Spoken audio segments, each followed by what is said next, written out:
Ya casi empezamos, hermanos. Chaparrito, no tires esas cosas, por favor.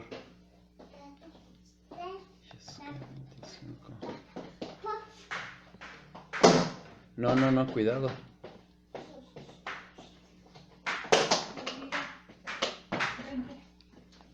Vente. Vamos a lavar manos y a dar agua.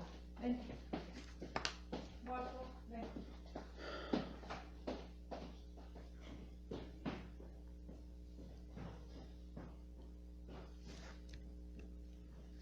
Hola, hola.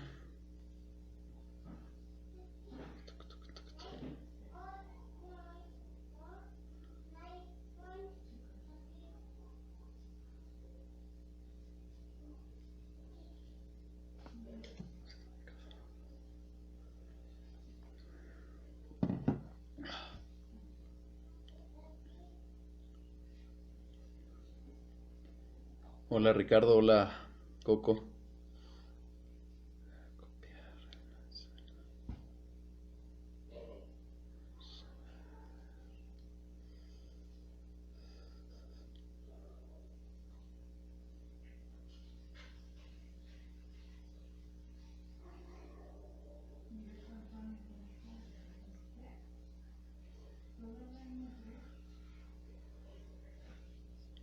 Ya casi empezamos, Una disculpa por la tardanza.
Vamos al Salmo.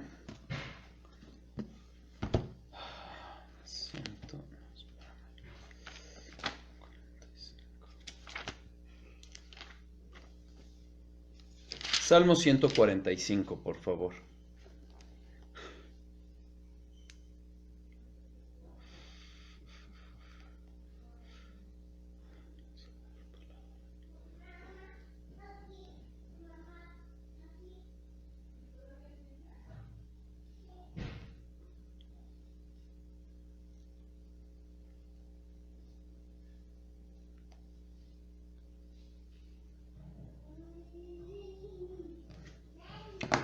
Salmo 145, una disculpa por la tardanza.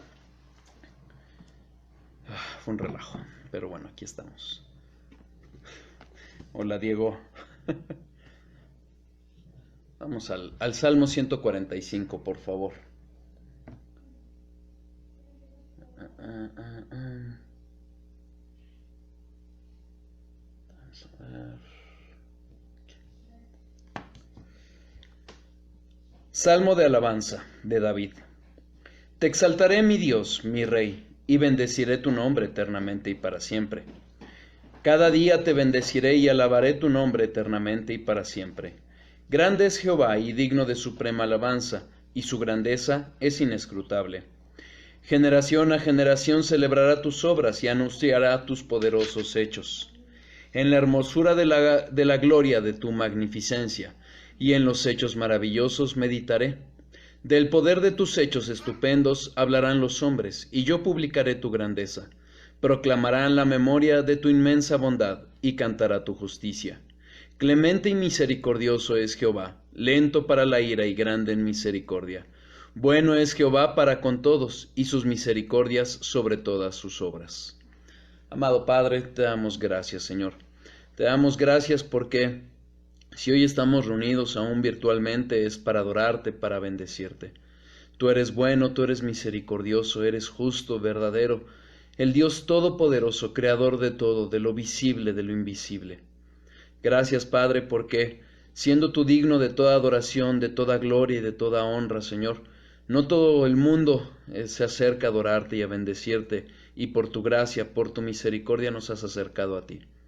Te rogamos que abras nuestro entendimiento y nuestro corazón a tu verdad, para que podamos conocerte tal como te has revelado.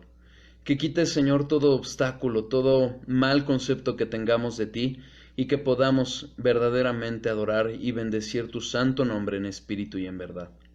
Gracias, Señor, porque podemos reunirnos, conocerte, adorarte, bendecirte.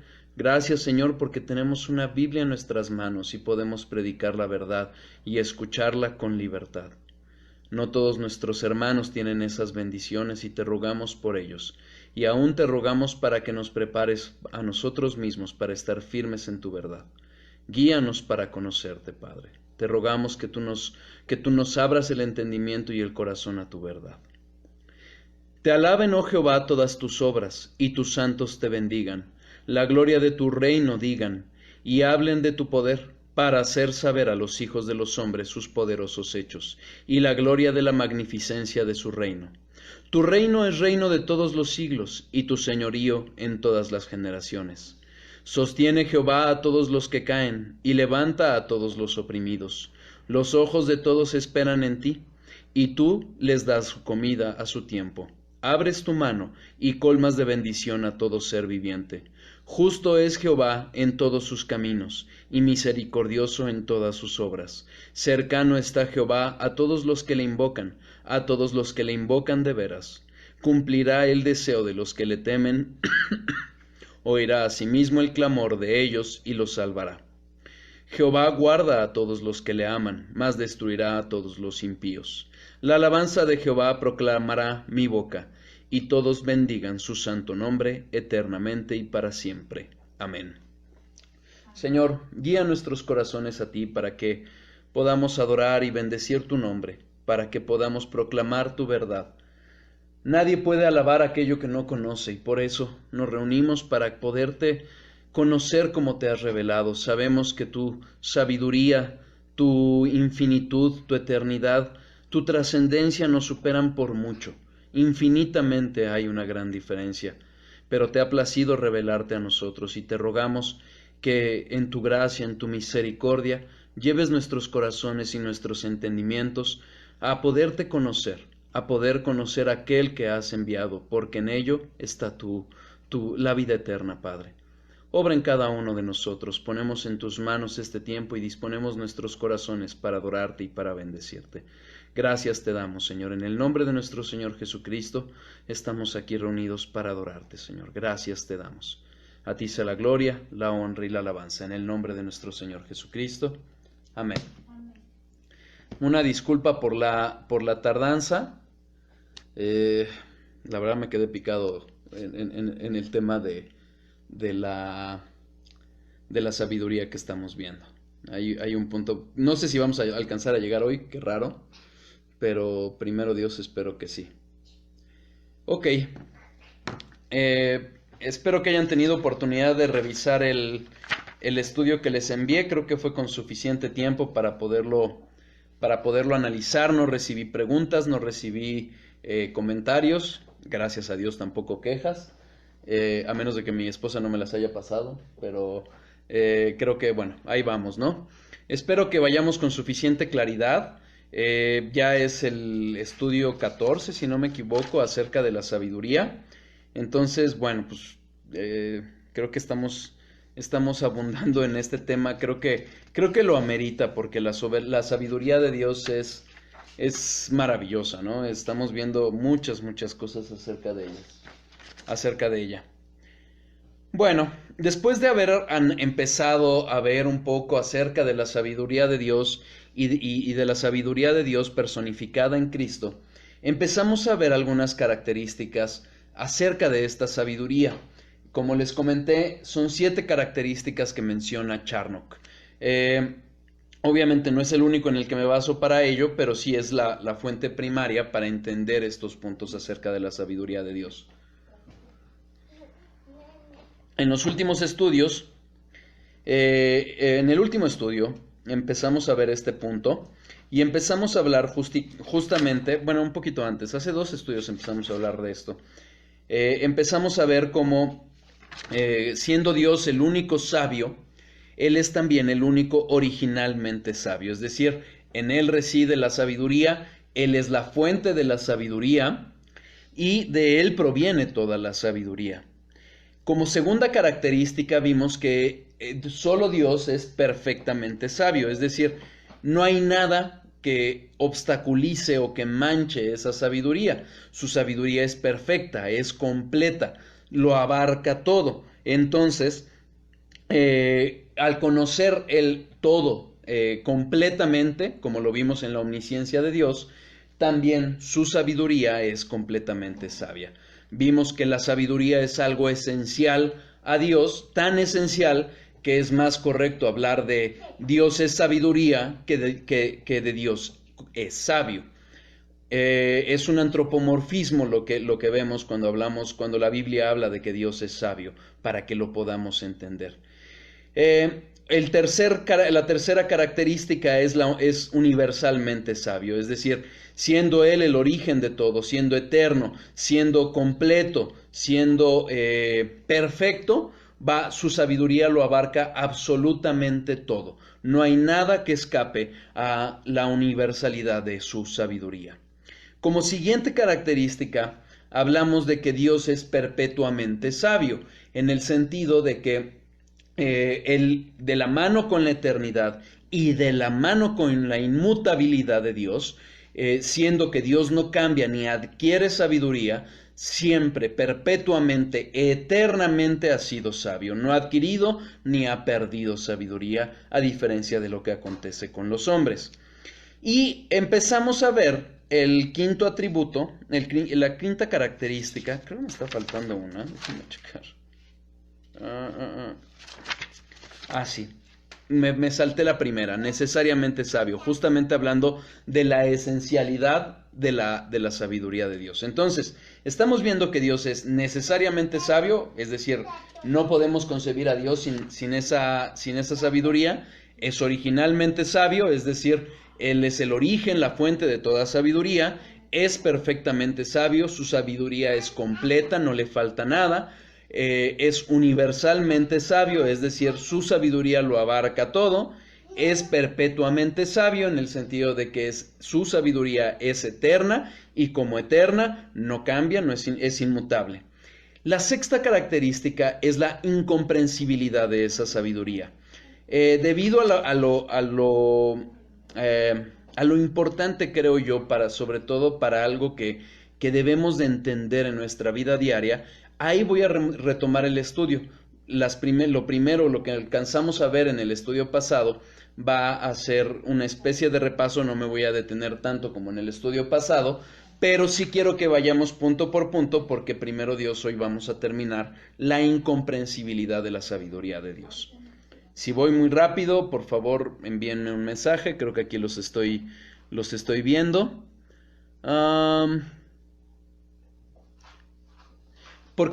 Me preguntan, ¿por qué Dios no puede hacerse aún más sabio? Porque siendo Él el origen de la sabiduría, siendo Él la sabiduría misma, todo lo que adquiere, todo más bien, Él no adquiere nada, Él es inmutable. La Biblia nos revela a lo largo de su palabra que Él no cambia, que Él es perfecto. Al hablar de la perfección, estamos hablando de que no le falta nada. El término hebreo, no recuerdo la palabra, pero cuando hablamos de la perfección de Dios lo comentamos. Eso implica que no le falta absolutamente nada. Si Él adquiriera sabiduría, implicaría dos cosas que nos revela la Biblia que no puede pasar con Dios. Uno, que no era perfecta su sabiduría. Y dos, que cambia. Lo que nos revela la Biblia es que Dios, siendo perfecto y completamente completo, que no le falta nada, que no tiene ni una mancha ni una imperfección en Él, si adquiriera sabiduría, eso implicaría que antes no era sabio. De hecho, una de las cosas que hablamos en el estudio anterior acerca de la originalidad de la sabiduría es que realmente cuando nosotros hablamos de hombres sabios, no podemos hablar de hombres realmente sabios porque ellos fueron adquiriendo sabiduría y finalmente su sabiduría es imperfecta. No así con Dios. Es algo que quizás no podemos comprender y por eso nosotros partimos de lo que la Biblia nos revela. ¿Ok? Espero que haya quedado aclarada la duda. Dios no cambia, Dios es perfecto, Dios no adquiere nada, entonces no puede adquirir sabiduría. Ya es completamente sabio. La sabiduría estaba en Él antes de la creación. ¿Ok? Él no está aprendiendo nada, Él ha decretado todo. Ok. Al hablar de la incomprensibilidad de la sabiduría, cuando nosotros hablamos acerca de la trascendencia de Dios, vimos cómo Dios es tan trascendente, es tan superior a nosotros, que distamos infinitamente de Él. Entonces, nuestra mente finita no lo va a alcanzar, no va a alcanzar a comprenderlo. Cuando nosotros vemos cómo son las reacciones acerca de la sabiduría de Dios, vemos cómo el hombre, gente tan iluminada como fue Pablo, reconoce que esa profundidad de su sabiduría es tal que no lo puede alcanzar. Para ello hablamos de Romanos 11:33. Si me acompañan, ahí vamos a retomar el estudio.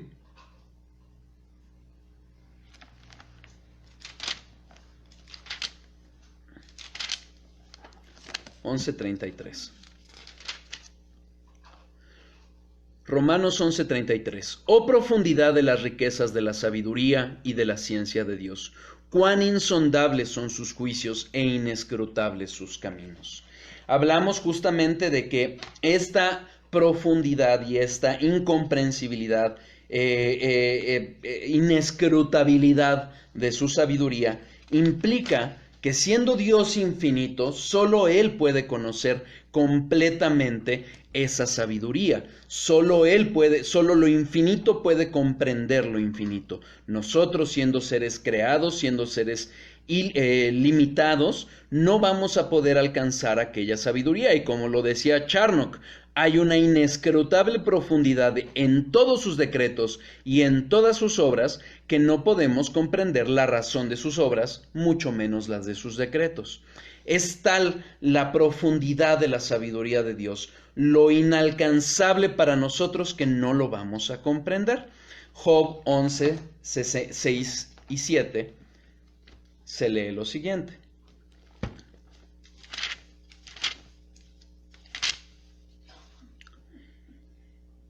Y te declarará los secretos.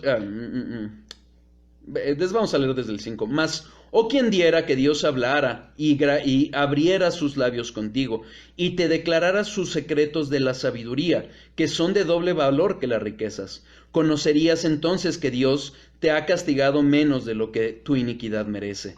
Versículo 7. ¿Descubrirás tú los secretos de Dios? ¿Llegarás tú a la perfección del Todopoderoso? Sin duda esa es una pregunta que nos deberíamos de hacer.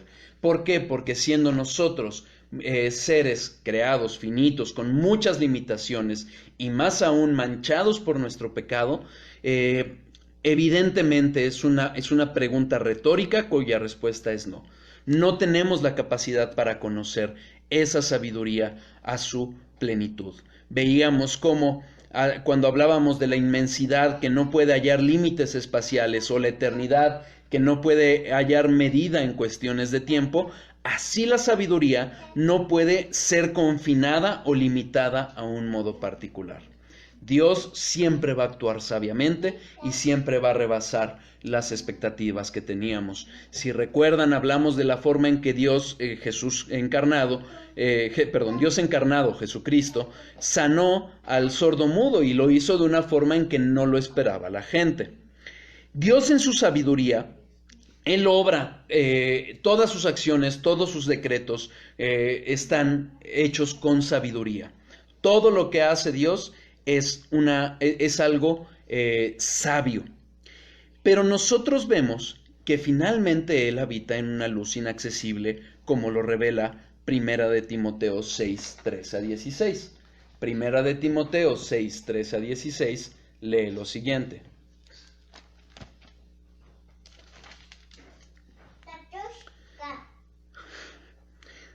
Te mando delante de Dios, que da vida a todas las cosas, y de Jesucristo, que dio testimonio de la buena profesión delante de Poncio Pilato, que guardes el mandamiento sin mácula ni reprensión hasta la aparición de nuestro Señor Jesucristo, la cual a su tiempo mostrará el bienaventurado y solo soberano, Rey de reyes y Señor de señores, el único que tiene inmortalidad, que habita en la luz, en luz inaccesible, a quien ninguno de los hombres ha visto ni puede ver, al cual sea la gloria, la honra y el imperio sempiterno. Amén.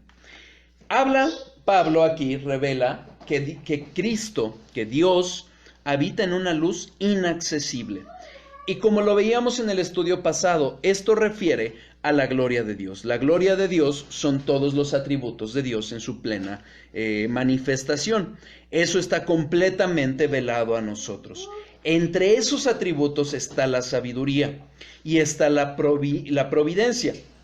Lo que nosotros vemos, que son sus obras, que son su carácter en la forma en que se ha revelado y ha actuado con el pueblo de Dios, y aún con impíos que han interactuado en esta historia de la redención, es algo infinitamente menor a lo que realmente es. Solo vemos atisbos, las sombras de lo que realmente está detrás, que es una sabiduría infinita, perfecta, completa, absoluta de Dios. Una sabiduría, por ende, inaccesible a nosotros.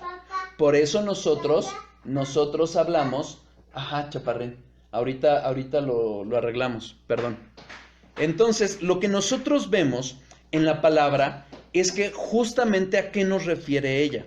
Si nosotros prestamos atención, la palabra constantemente nos refiere a la voluntad divina o a la voluntad de Dios. Fíjense, Juan 7:17.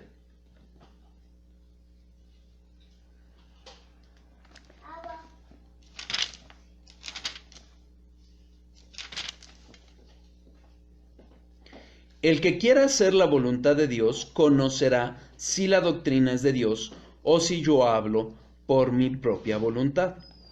¿A qué estamos hablando? Dios nos llama a conocer la voluntad de Dios.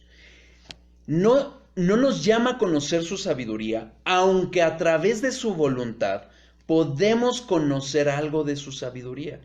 Pero lo que estamos conociendo aquí a través de la Biblia es la voluntad de Dios. ¿Por qué? Porque es algo que nos es accesible. Fíjense, esta voluntad de Dios es lo que gobierna todo, Santiago 4:15.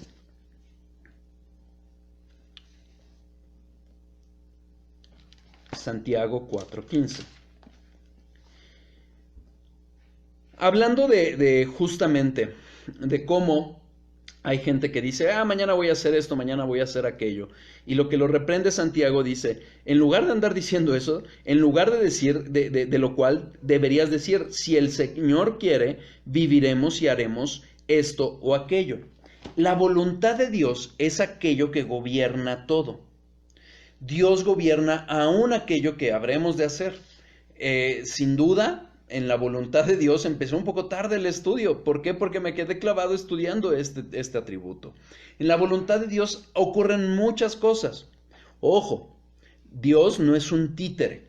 no deja de existir nuestra responsabilidad, nuestra voluntad. Para entender mejor cómo interactúa la soberanía y la voluntad de Dios, yo les recomiendo que repasen los estudios acerca de la soberanía de Dios. Pero a lo que los quiero llevar es que nosotros vemos que en la providencia de Dios, en lo que vamos viendo en nuestro día a día, en lo que sucede, en lo que deja de pasar, vemos que ahí la voluntad de Dios manifiesta. ¿Ok? Detrás de ello está la sabiduría de Dios. ¿Por qué? Porque Dios cuando obra con todos sus atributos en perfecto equilibrio, entre ellos la sabiduría de Dios. Por eso podemos hablar que la voluntad de Dios no es una voluntad arbitraria, siempre está obrando sabia y justamente Dios.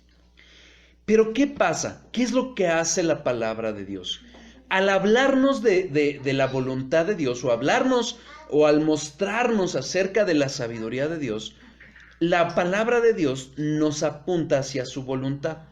Es decir, nosotros vamos a ser incapaces de entender esa sabiduría y por ende lo que nosotros tenemos que hacer es atender a la voluntad de Dios manifestada. A nosotros, al ser humano, nos es más entendible hablar de la soberanía de Dios porque nos es más accesible. Cuando lidiamos con un niño pequeño, con un niño que apenas está empezando a hablar, a darse a entender, muchas veces tenemos que recurrir al haz esto porque lo digo yo, o no hagas esto porque lo digo yo. ¿Por qué? Porque ellos no alcanzan a entender los peligros en los que se encuentran o los beneficios de obedecer nuestra voluntad. ¿Por qué? Porque no son capaces. Son pequeños, tienen muchas limitaciones, muchas capacidades que apenas están desarrollando y lo único que pueden entender es, tengo que hacer esto o no hacer esto porque lo dice o porque no lo dice mi papá. Y punto. Algo similar pasa con la voluntad de Dios. Nuestra mentalidad, nuestra mente, nuestro razonamiento, no solo es muy limitado a la infinitud, a la trascendencia de la sabiduría de Dios, sino además nosotros estamos manchados todavía con pecado. Aún los hijos de Dios que hemos sido limpiados por la sangre de Cristo, tenemos pecado en nosotros y ello nos impide ver con claridad incluso la propia voluntad de Dios. Y por eso vemos iglesias que son sanas, que difieren unas de otras en algunos aspectos. Entonces, a lo que quiero que podamos entender y aprender, no me refiero a aprender acá, sino a aprender en nuestro corazón, es que la sabiduría de Dios es tan elevada, tan suprema, que nos rebasa de tal forma tan infinita, que Dios no nos empieza a dar razones de por qué ha mandado lo que ha mandado o ha decretado lo que ha decretado. Nos apunta a su voluntad. Prácticamente así como cuando les decimos a los niños pequeños, hazlo porque lo digo yo. Eso no implica que Dios lo esté ejerciendo arbitrariamente. Como recuerdan en el último estudio, algo que les explicaba es que justo por eso yo quise empezar con un atributo, bueno, de los primeros que vimos, tan duro, tan fuerte como es la soberanía. Porque a través de la soberanía y entendiendo la soberanía de Dios, el resto nos deben de ir siendo más digeribles. Lo hacemos o pasa porque Dios lo decretó a ir entendiendo poco a poco esos atributos que acompañan a esa soberanía. ¿Queda claro? Es por eso que los referí en el último estudio a Efesios 1:5. Ante la supremacía de la soberanía de Dios, lo que nos queda es aceptarla y obedecerla. Efesios 1.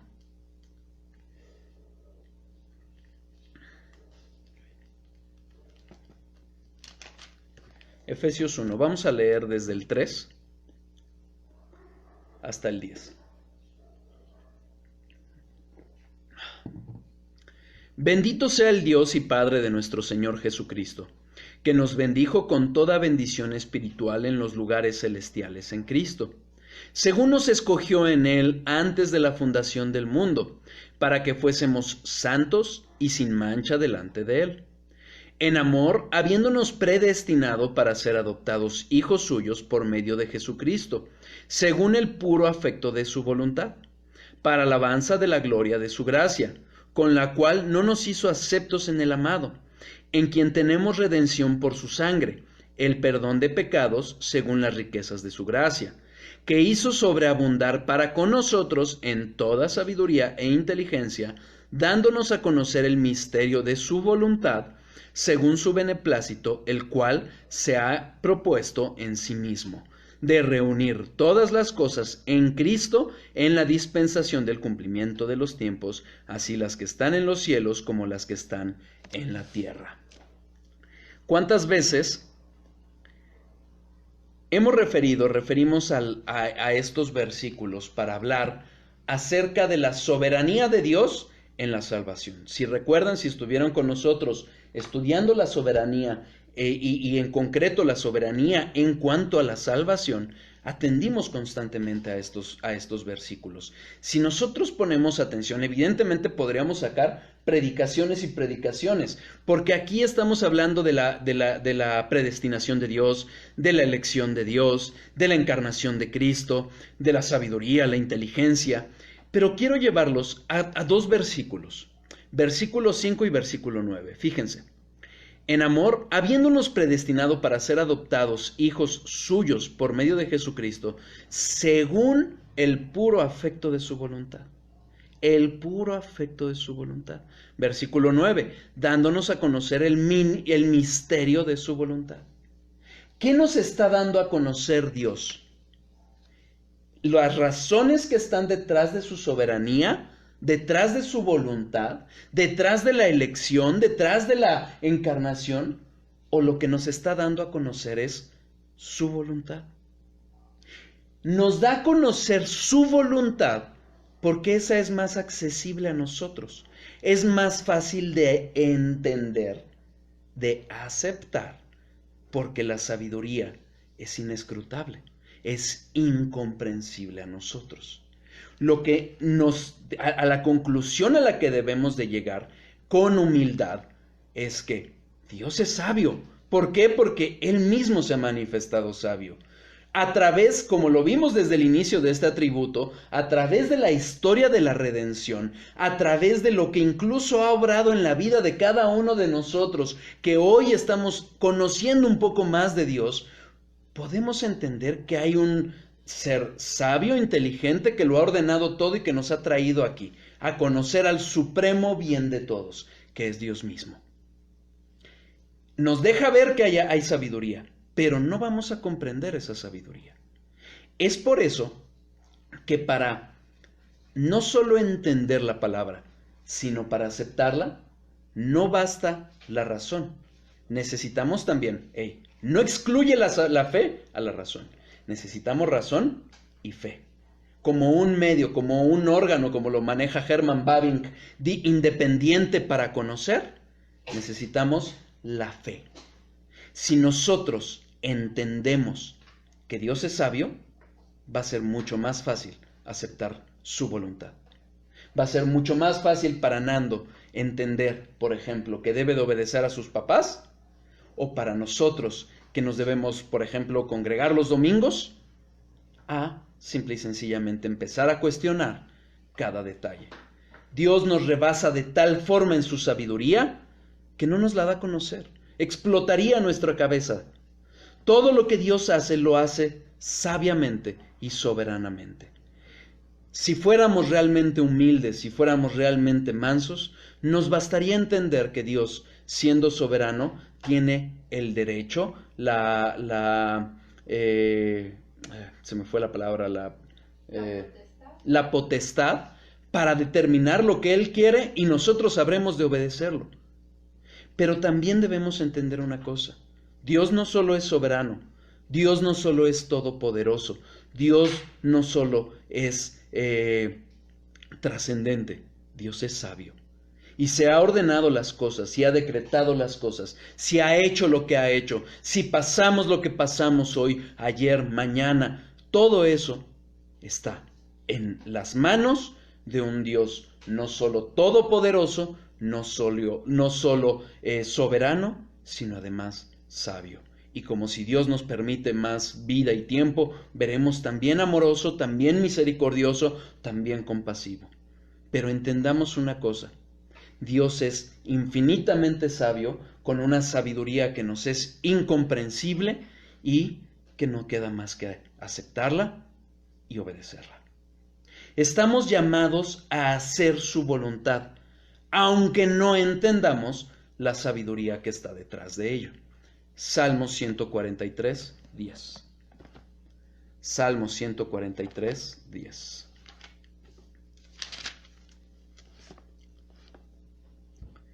Enséñame a hacer tu voluntad, porque tú eres mi Dios. Tu buen espíritu me guíe a tierra de rectitud. Alguna vez, escuchando a, si no me equivoco, John MacArthur, decía, finalmente si a lo largo de la palabra estamos viendo que estamos llamados a obedecer su voluntad, es porque Dios la ha revelado lo suficientemente para que la obedezcamos. Por eso el clamor del salmista, enséñame a hacer tu voluntad. No a comprender las razones que hay detrás de ella, no a comprender la sabiduría que está detrás de ella, porque no somos quien para cuestionar a Dios, porque Dios es soberano, pero además ni siquiera somos capaces para entenderlo, porque Él es incomprensiblemente sabio. Podemos argumentar lo que querramos. Como les he dicho, nuestra fe no es una fe ciega, pero para tener una verdadera fe es una fe suprarracional, no irracional, suprarracional, algo que supera nuestra razón. Entonces, si nosotros pretendemos comprender cada razón que hay detrás del mandato de la voluntad de Dios para entonces obedecerla, perdón hermanos, pero hemos deificado nuestra razón. ¿Por qué? Porque hemos determinado obedecer a nuestra razón y no a Dios. ¿Queda claro? ¿Sí? Por eso es un pecado seguir nuestro propio camino y no el camino de Dios. Isaías 53:6. Alguno de los teólogos que revisé, no me acuerdo quién, dice que justamente esta es una de las mejores definiciones del pecado.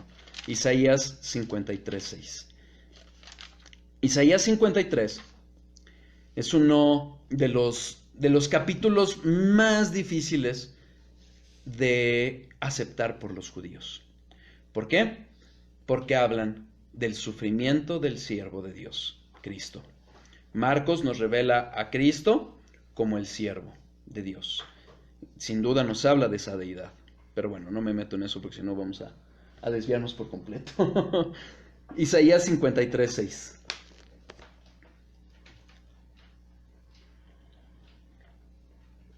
Dice la palabra de Dios. Hablando de los sufrimientos de Cristo, esta es una de las razones por las que Cristo vino. Hace poco, Jorge Bergoglio se atrevió a decir que él no comprendía por qué Cristo tuvo que padecer lo que padeció. Bueno, que lea su Biblia. Todos nos descarriamos como ovejas, cada cual se apartó por su camino, mas Jehová cargó en él el pecado de todos nosotros. Ese es el pecado.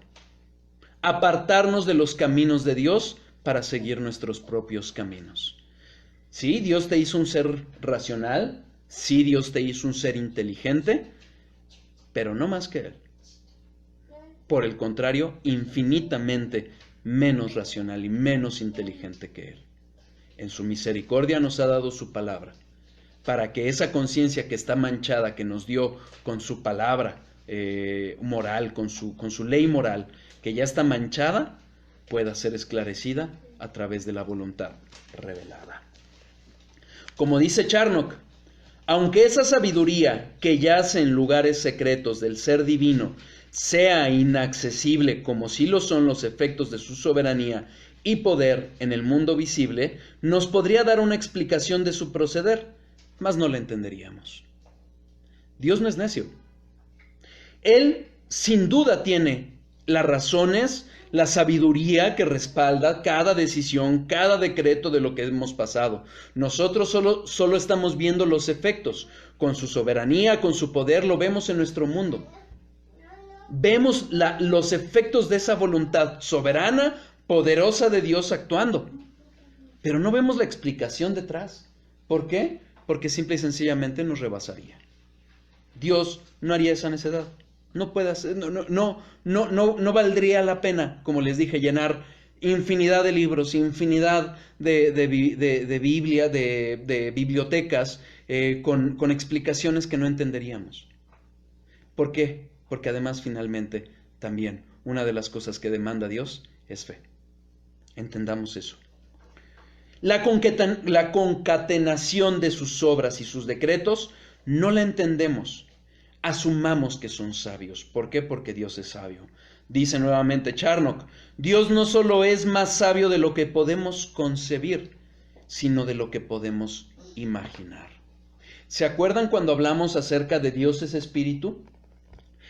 Yo les comentaba que una de las cosas que debemos de guardarnos de hacer es no solo de pretender entender y comprender plenamente a Dios, sino aún en esas imaginaciones mentales de cómo es Dios. ¿Por qué? Porque en el momento en que nosotros empezamos a pretender ponerle límites a Dios de cómo es, vamos a empezar a idolatrar a un Dios creado por nosotros. Justo por eso, nosotros podemos entender que Dios es mucho más sabio, no solo de lo que podemos comprender, sino aún imaginar. Nuestra imaginación aún es muy, muy pequeña. Por eso, justamente por eso, es una necedad cuestionar aquello que no comprendemos. Romanos 9:20. Romanos 9:20.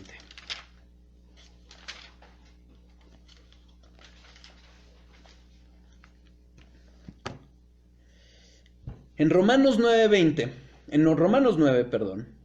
podemos entender una de las doctrinas más difíciles para todo ser humano. Todo ser humano. Todo mundo nacemos arminianos, es decir, todo mundo nacemos pensando que somos buenos y que podemos alcanzar a Dios, que podemos alcanzar por nuestros propios medios a Dios. Y Dios nos demuestra que no. Nos demuestra que lejos de ser buenos, lejos de buscar a Dios, buscamos ídolos. Como dice Juan Calvino, somos fábrica de ídolos. Y Pablo, haciendo entender esta razón de la naturaleza con la que nacemos, no por el diseño original de Dios, sino por la caída y por el pecado, necesitamos que Dios salve. Porque si Dios no salva, nos vamos a perder todos. Por eso Dios ejerce misericordia y no solo justicia. Bueno, en ese entender y haciendo ese raciocinio, podemos leer esto. Vamos a leer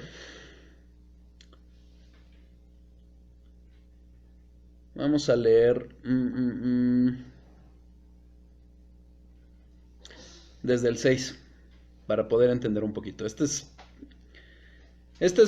es de los capítulos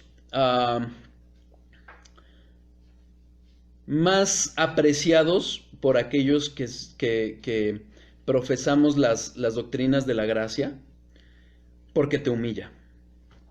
Vamos a leer Romanos 9 desde el 6.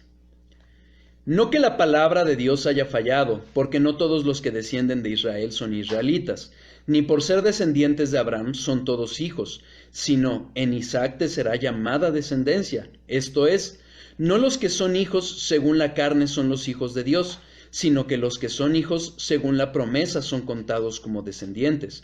Porque la palabra de la promesa es esta: por este tiempo vendré, y Sara tendrá un hijo. Y no solo esto, sino también cuando Rebeca concibió de uno, de Isaac nuestro padre. Pues no habían aún nacido, ni habían hecho aún ni bien ni mal, para que el propósito de Dios conforme a la elección permaneciese. No por las obras, sino por el que llama. Se le dijo, el mayor servirá al menor. Como está escrito, a Jacob amé, mas a Esaú aborrecí. ¿Qué pues diremos? ¿Que hay injusticia en Dios? En ninguna manera. Pues a Moisés dice, tendré misericordia del que yo tenga misericordia, y me compadeceré del que yo me compadezca. Así que no depende del que quiere ni del que corre, sino de Dios que tiene misericordia.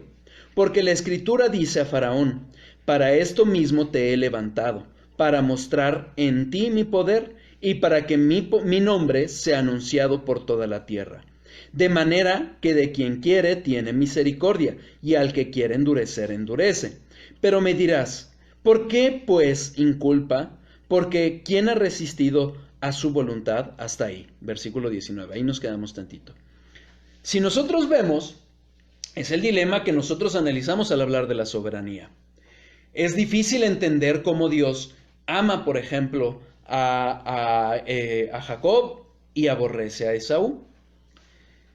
Nada más, insisto, no me puedo detener otra vez en analizar todo este tema porque lo hablamos en la soberanía, pero nada más les recuerdo las palabras de Spurgeon cuando una mujer se acercó y le preguntó que ella no podía entender cómo Dios pudo amar a Jacob y aborrecer a Esaú.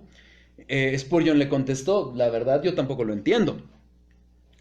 Y entonces la mujer le respondió, le dijo, sí, es que yo no entiendo por qué aborreció a Esaú. Y Spurgeon le contestó, no, esa parte sí la entiendo.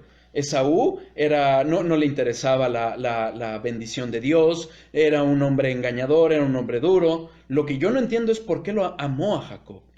Y esa es la parte que nosotros no alcanzamos a entender. Cuando nosotros demandamos o exigimos que Dios sea misericordioso con todos, lo que nosotros estamos exigiendo no es misericordia, es justicia. Y cuando nosotros exigimos justicia, sabiendo que todos somos hombres malos, aborrecedores de Dios, créanme, lo que debemos de pedir es misericordia. Son cosas que no vamos a entender. Y Pablo justamente está refiriendo a ¿qué? A la voluntad que ha manifestado Dios a lo largo de del llamado desde Abraham hasta Israel y hasta el momento de la venida de Cristo. Está hablando de sus obras, está hablando de su carácter, está hablando de lo que Dios ha hecho. Y infiere que detrás de ello está la sabiduría de Dios ordenándolo todo. Y es ahí donde llegamos al versículo 20. Mas antes, oh hombre, ¿quién eres tú para que alterques con Dios? Dirá el vaso de barro al que lo formó, ¿por qué me has hecho así? ¿O no tiene potestad el alfarero sobre el barro para hacer de la misma masa un vaso para honra y otro para deshonra? Dios tiene sus razones. Dios es sabio, es amoroso, es misericordioso, es bondadoso, pero no tiene por qué explicarnos por qué toma las razones que toma. No solo siendo soberano no nos debe ninguna explicación, pero siendo además infinitamente sabio, no nos va a alcanzar la mente para entender por qué Dios ha hecho lo que ha hecho. Y he aquí la respuesta. ¿Quién eres tú para altercar con Dios? Hermanos, hay cosas que finalmente nos van a separar entre ser hermanos y ser amigos. Y es sometimiento a la voluntad de Dios por su gracia o rebelarnos para pretender cuestionar todo a través de una razón finita, pecadora, que finalmente solo nos va a entenebrecer lo que Dios nos ha mostrado a través de su palabra. En el mundo es muy fácil cuestionar el cristianismo. Los arminianos, por ejemplo, acusan a los calvinistas de ser duros ¿Y qué usan para acusarnos? Usan los ejemplos de los que se van al otro extremo, de los que se van al hipercalvinismo, al que hablan de un Dios soberano, duro, totalmente falto de amor. Vemos en las películas, en las series de televisión, mofas hacia un cristianismo que no es cristianismo. Porque realmente es necio, es soberbio el hombre que pretende caricaturizar el verdadero cristianismo. Ni siquiera se detienen a entenderlo. Dios no nos está llamando a entender su sabiduría para obedecerla. Nos está mostrando que Dios es sabio para que le adoremos. No porque le damos algo a Dios al adorarle, sino porque recibimos todo, su gracia, su misericordia, su bendición, cuando le adoramos. Ante la incomprensión por nuestra limitación, debemos asumir, por fe, que Dios siempre actúa sabiamente. Como dice Tozer, la sabiduría de Dios puede ser cuestionada por hombres incrédulos. El Dios Todopoderoso está rigiendo su mundo, nuestro mundo, el mundo de Dios, perdón. Vendrá el día en que Dios quitará una nube de este mundo y se reunirán, admirados de todas partes, y dirán, cuán maravilloso es Dios. Apocalipsis 4, versículo 11.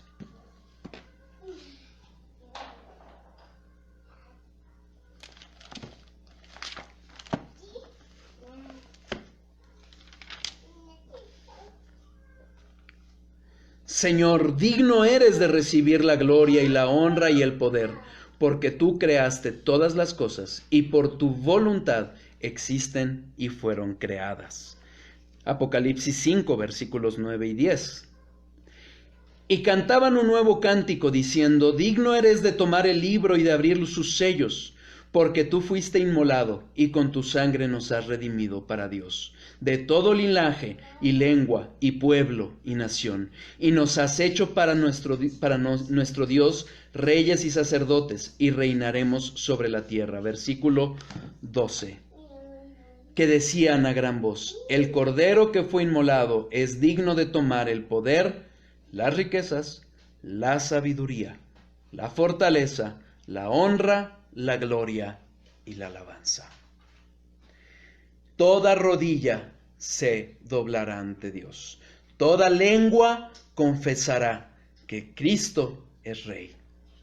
La diferencia será que va a llegar un punto en que la paciencia se acaba y uno será en rendición para adoración y en otros en rendición porque ya no hay más. La sabiduría de Dios nos rebasa. Somos limitados, pero Dios es bueno y nos ha revelado su palabra. Allá tú, si te rindes a tu razón o te rindes a la sabiduría de Dios. Concluyo el punto de la incomprensibilidad de la sabiduría de Dios con una frase de Charnock. Aunque la razón del hombre procede de la sabiduría de Dios, hay más diferencia entre la razón del hombre y la sabiduría de Dios que entre la luz del sol y la de una luciérnaga. Ojalá que eso nos ayude a rendirnos a Dios. Va de nuevo. Aunque la razón del hombre procede de la sabiduría de Dios, es decir, Dios nos dio esa sabiduría, hay más diferencia entre la razón del hombre, la nuestra, y la sabiduría de Dios, que hay entre la luz del sol y la luz de una luciérnaga. Así de diferente es la sabiduría de Dios para con nuestra razón. Bueno, hemos visto 6 características acerca de la sabiduría de Dios. La sabiduría de Dios, o Dios es el único perfectamente sabio, necesariamente sabio, perdón, originalmente sabio, perfectamente sabio, universalmente sabio, perpetuamente sabio, incomprensiblemente sabio. Y finalmente vamos a entender que Dios es infaliblemente sabio. La palabra de Dios, ¿se acuerdan? Cuando la vimos, hablamos de que la palabra de Dios es infalible. No tiene errores. Aún los más sabios seres humanos fallan en aquello que planean y que diseñan. Los diseños que han probado, que han hecho los hombres, han probado ser usualmente imperfectos y fracasan. Como dice Charnock, sus consejos terminan siendo humo y ninguno de ellos alcanza la perfección. Dios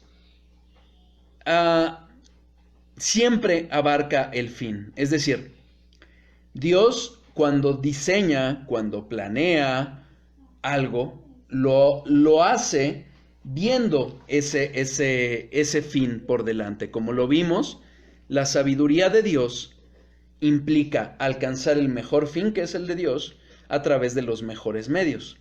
Pero a diferencia de los hombres, Dios cuando diseña y comprende en su propósito ese fin, Él nunca falla en aquello que diseña, nunca falla en aquello a lo que apunta. Todo su entendimiento es perfecto y nada le falla. Proverbios 21:30. Proverbios 21:30.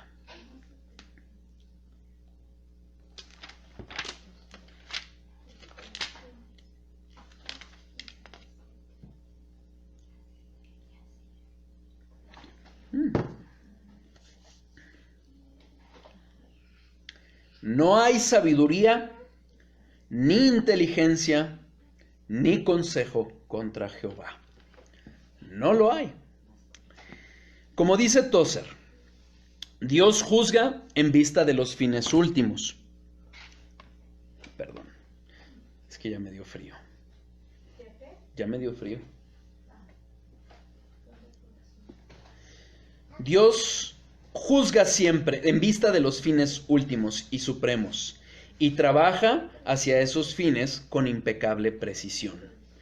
Dios, cuando tenemos la misericordia de Dios para poder ver hacia atrás, después de algo que Dios había propuesto en nuestras vidas, después de algo que Él había determinado hacer, y vemos atrás, volteamos y empezamos a ver todo lo que nos llevó por ese camino, empezamos a ver la maravillosa sabiduría de Dios, cómo Él lo ordenó todo, lo orquestó todo de tal forma que nos llevara a lo que Él había determinado.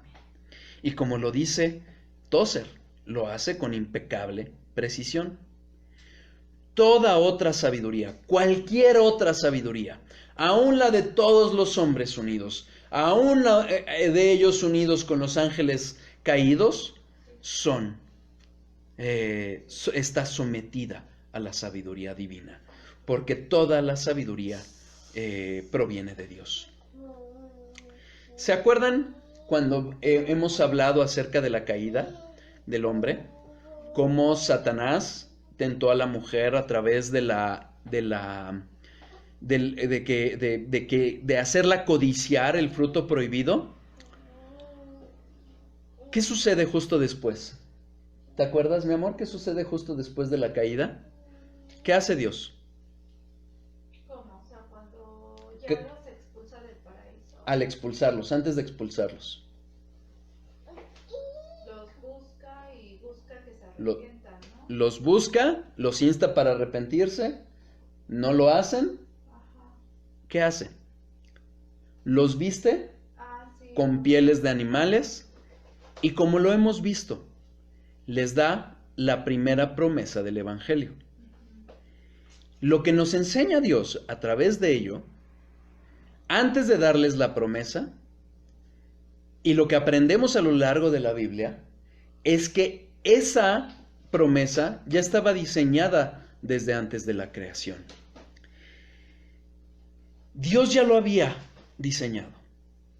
Y como dice Charnock, el complot de Satanás por la sabiduría divina dio cumplimiento al propósito de Dios en contra de la mente de Satanás.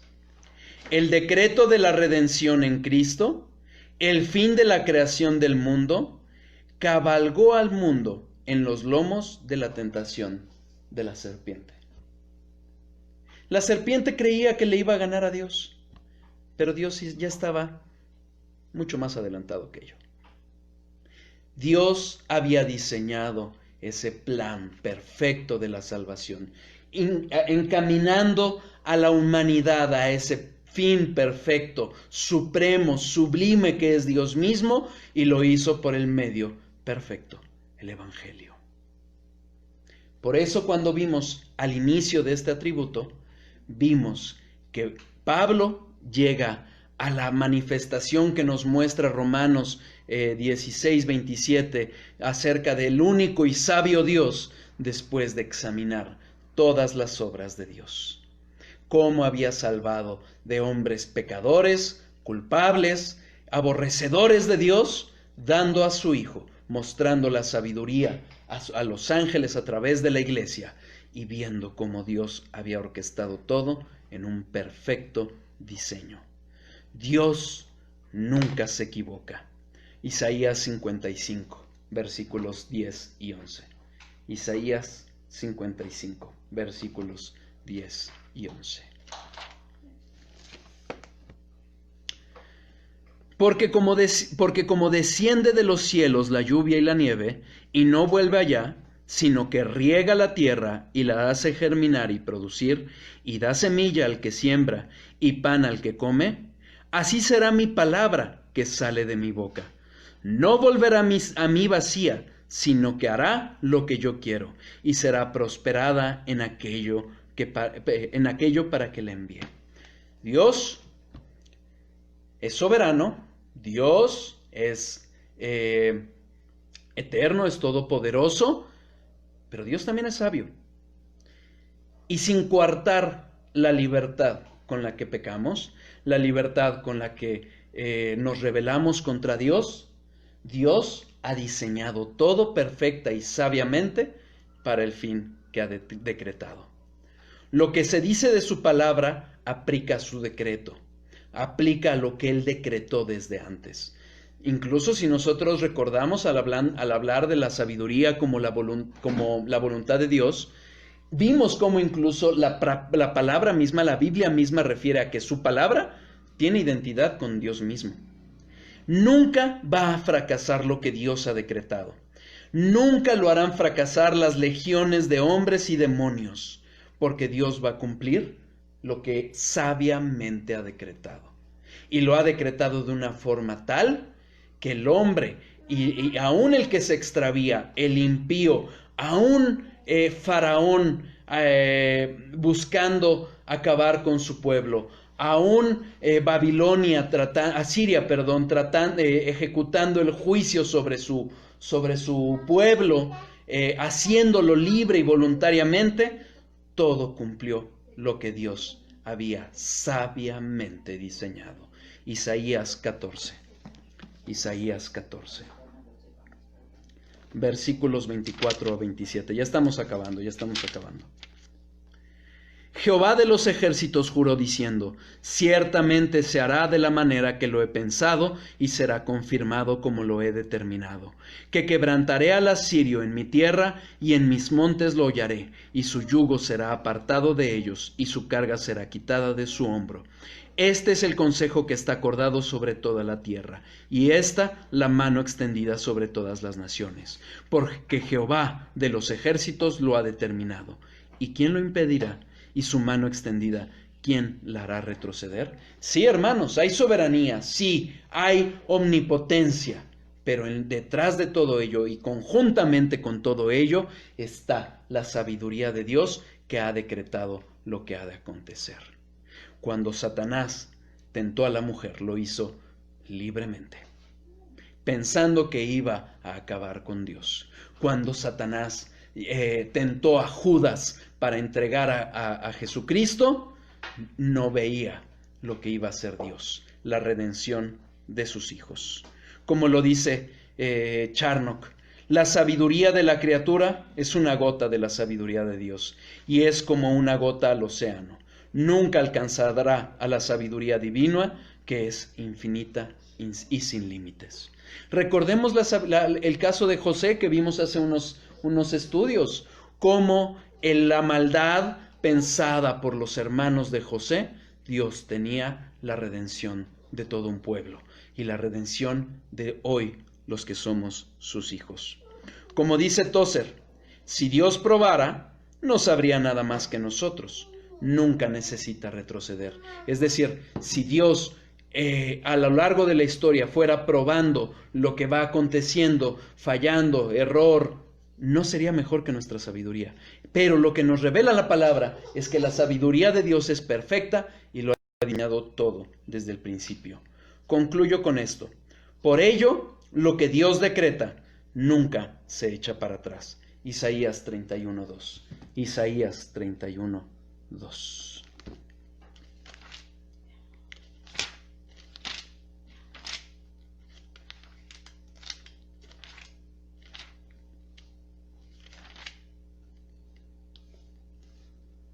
Pero él también es sabio y traerá el mal, y no retirará sus palabras.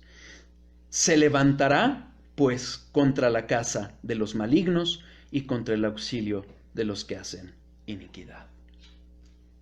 Dios es sabio y va a cumplir lo que ha decretado. Su palabra cumplirá todo lo que él ha dicho. Su palabra es sabia. Allá tú, amigo, hermano, ¿de qué lado quieres estar? Vamos a orar. Cualquier duda, comentario, me lo hacen llegar, por favor. No he recibido duda, por eso no hemos tenido sesión de dudas y respuestas. Déjenme parar las grabaciones. Pero cuando gusten, podemos volverlo a hacer, ¿vale? Vamos a orar. Como les he estado mandando, primero Dios, la liturgia de nuestra iglesia, se la seguiré mandando para que aquellos que todavía no se puedan congregar por razones de cuidarse ante la pandemia, el culto virtual no sustituye al presencial, pero si es verdadera necesidad, Dios es misericordioso. No dejen de congregarse. Este estudio no sustituye el congregarse. Pero bueno, cualquier duda, cualquier comentario, cualquier queja, cualquier objeción, quedo a sus órdenes. Vamos a orar, hermanos. Amado Padre, te damos muchas gracias porque en tu misericordia, en tu compasión, manifiestas cuán grande, cuán infinita, cuán trascendente y por ende incomprensible para nosotros es tu sabiduría. Y por ende nos llamas a humillarnos ante ella, a humillarnos ante ti, para obedecer tu voluntad, para creer en ti y en aquel a quien tú has enviado. Ten compasión de nosotros, que tu Espíritu, si es tu voluntad, haga descender estas verdades a nuestros corazones, para que no rindamos más nuestro culto a nuestra razón, sino al único y verdadero Dios, al dador de esa razón, pero al Dios todopoderoso, sabio, eterno e infinito. Gracias, Señor, porque hoy comprendemos que tu palabra es infalible, porque tu sabiduría es infalible. A ti sea la gloria, la honra y la alabanza. En el nombre de nuestro Señor Jesucristo te lo pedimos y en su nombre también te damos gracias. Amén y amén. Gusto verlos conectados, amigos, hermanos. ¡Mande!